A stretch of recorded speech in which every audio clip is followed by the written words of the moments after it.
soldier on the grave, on his dying words he prays, tell the world of Passchendaele.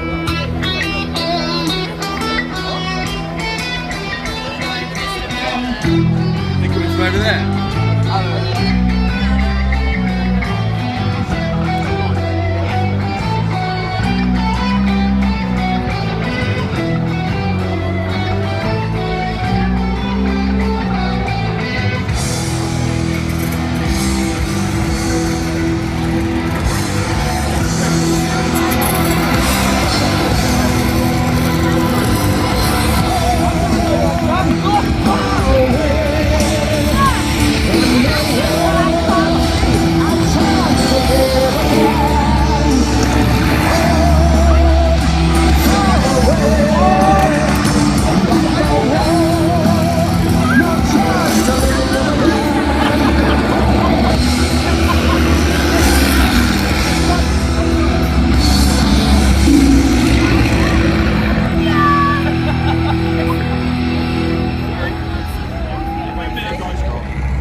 Loads of them.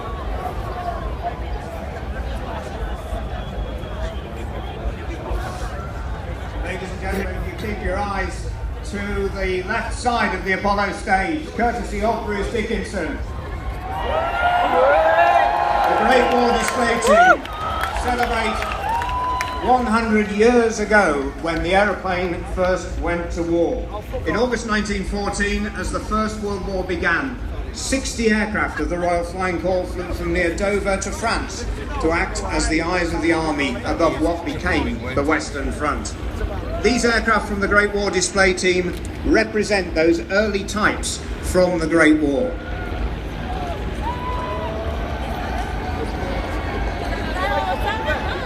Leading the formation, 3 SE-5A fast and nimble fighter aircraft, one of the best British designs of the Great War. The oldest aircraft, a 1914 BE-2C observation biplane, the very first type to cross to France a century ago. Next month, that aircraft will recreate the flight, recrossing the Channel 100 years later. But the aeroplane you want to see is not the first triplane, that's a Sopwith triplane, or the Junkers trench strafing aircraft. It's the aircraft at the back, flown by Bruce, the Fokker DR-1 triplane.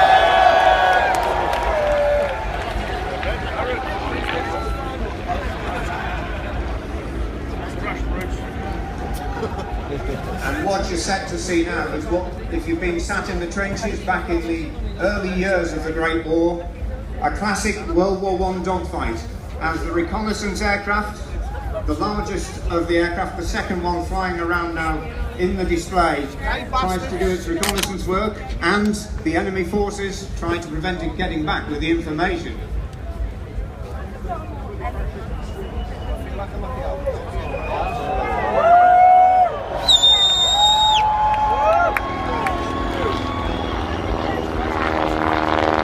Different types and different designs of aircraft as aircraft evolution was in its infancy. You've got the monoplane aircraft, the German Junkers, used for strafing the trenches. You've got the biplane fighters, and you've got the 2 triplane types designed to have the best turning ability and the best rate of climb. And heading towards us now, starting to turn onto the tail of one of the SE-5 fighters, is Bruce in the Fokker triplane.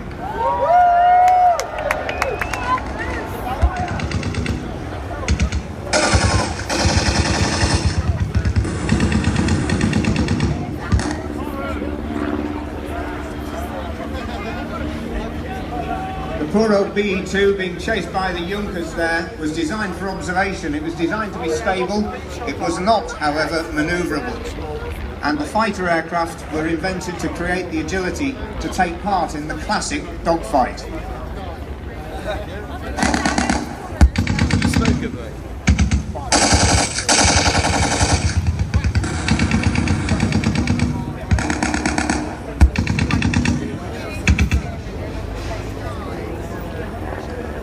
homing in on the tail of the BE2, which now leaves smoke as one of the Junkers has it firmly in its sights.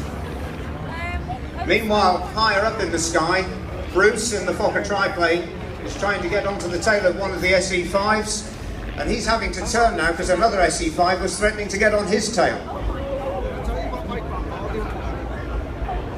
Now you've got the classic turning dogfight. Bruce is staying high. Remember the Hun in the sun? Now keep an eye on that triplane, the highest of the aircraft at the moment, as he looks out for a target and starts to dive in for the attack.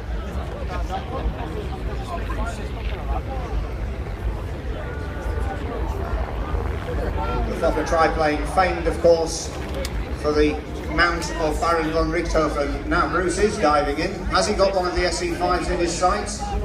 More to the point, one of the SE5s, in fact the Sopwith triplane, now has the Fokker in its sights. Bruce is going to have to go on the defensive.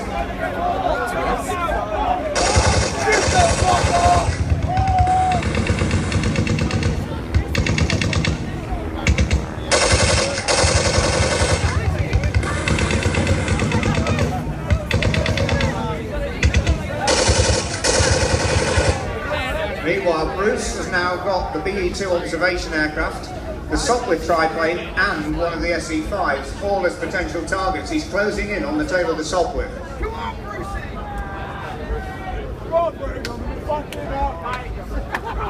You'll hear the sound of those very powerful engines in both the Sopwith and the Fokker triplanes that give them their speed and their agility. And Bruce is in absolutely the perfect target position.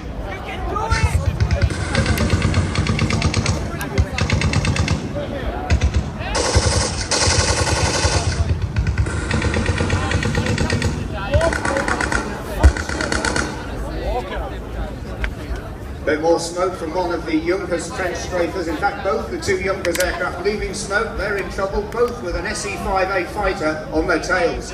But the Junkers has a rear gunner. And in fact, one of them, if anyone's got a good pair of binoculars, is Eddie.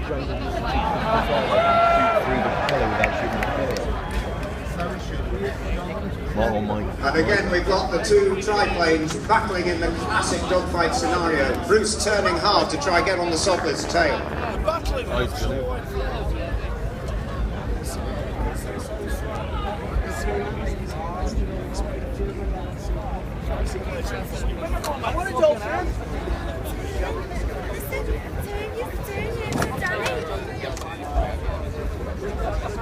The Fokker triplane was actually a copy of the layout of the British Sopwith design, but was made in a more advanced manner and actually was one of the top German aircraft of the Great War.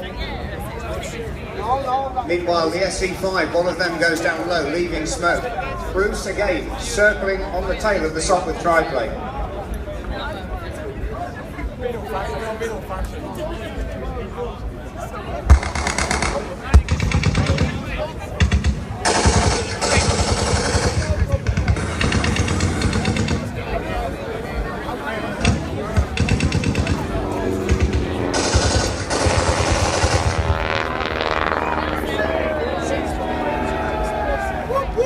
Looks like Bruce has got a hit.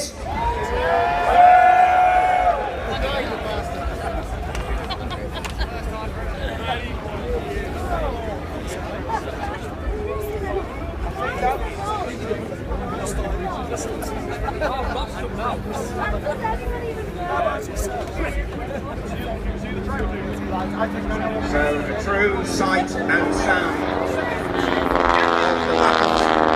in the air above the trenches of the Western Front during the Great War.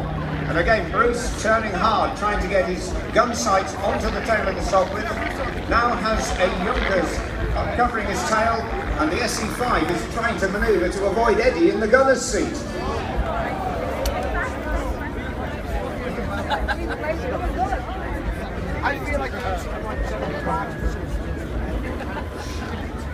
These aircraft from the Great War display team, all replica airframes, all flown by pilots from different roles in life, everything from ex-jet fighter pilots to airline captains, all with a passion for First World War aviation, as indeed has Bruce.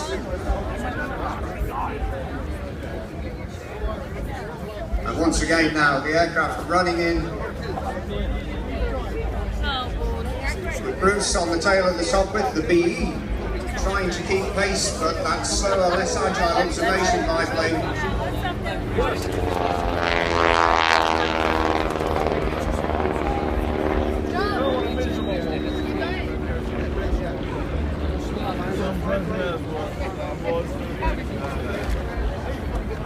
And a true sky full of aeroplanes, the average age of which is coming close to 100 years old.